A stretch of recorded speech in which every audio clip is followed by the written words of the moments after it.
elas inimene, kes püüdis kogu aeg päästa.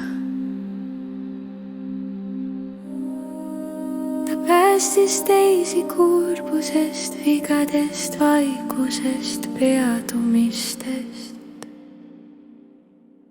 Ta tahtis olla hea, ta tegi rohkem kui jaksas, rääkis leebemalt kui tundis ja naeratas isegi siis, kui sees oli tühi.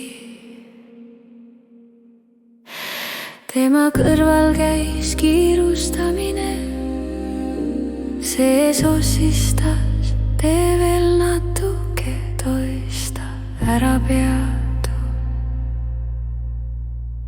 Ja tema südames elas ebapiisavus, see ütles vaikselt, sa oled väärtuslik ainult siis, kui oled kasulik. Sind vajatakse ainult siis, kui sa pingutad, nii elas ta kaua, väga kaua. Kuni ühel päeval ta väsis, ta istus maha, pani käed sülle ja esimest korda ta ei teinud mitte midagi. Vaikuses kuulis ta teist häält, see oli väga õrn. Sind ei ole vaja päästa, ütles hääl. Sa ei pea midagi toistama, sa oled piisav juba sellepärast, et oled olemas.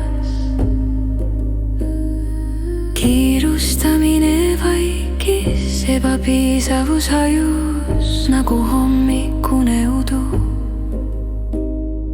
Päästjast sai tasapisi elab, sellest päevast alates ta ei päästnud enam, ta elas. Ja sellest piisas. Ma ei pea kiirustama, ma ei pea päästma, ma hingan. Ma olen siin ja sellest piisas.